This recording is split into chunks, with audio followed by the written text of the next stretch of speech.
ए भाई का उतर लो अब डाल दे हो पाछा ले काछा हटा के अशोक यादव बहुत रुपये पुरस्कार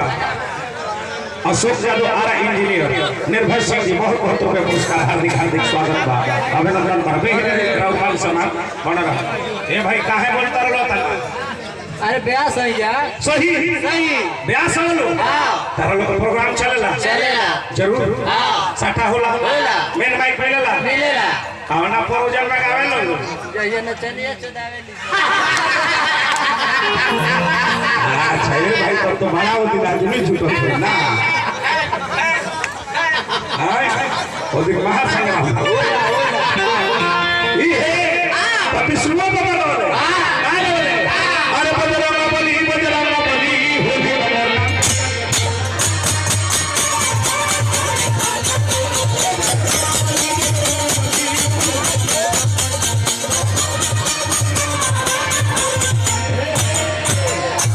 अमर शहीद अविनाश फिल्म स्टेशन माधी घाट चौरास्ता चांद दिया बहुत रुपये पुरस्कार प्रेम कुमार यादव भैया सोचल ना जरा फेंक दो जौन होई हार्दिक हार्दिक स्वागत ई है तो सफे लगावल तो हमहु गवनी दे तरहनी यार के तो एक काका मेला तो हराम पड़ल अब आवा हेला घर होली में काम हां ना चप्पल खोल के आओ अरे फाड़ के दो जा हां तारा घर तार दे तले तने हम घंटा दिखा घंटा हां तू है का बता बढ़िया कह घंटा करे के बड़ा हां आवा बाबा दे तरहनी यार के तो विकास यार से बैठे होली हो दे तरहनी यार के तो अरे भली हो सिखातार हो सोचा मत ले लो बाबा सोचा मत ले लो जेने समझ लारो गिरई बोलू हां दे तरहनी यार के तो अरे भली हो सिखातार हो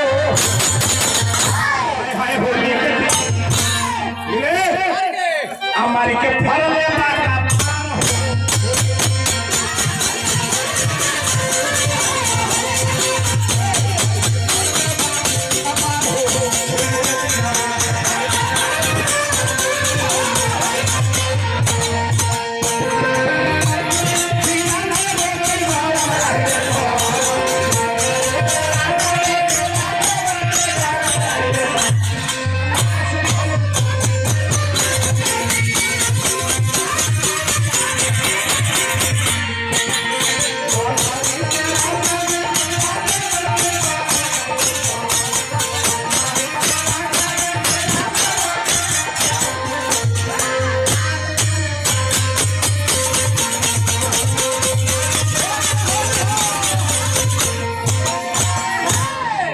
पुरस्कार सुरेंद्र यादव प्रधान जी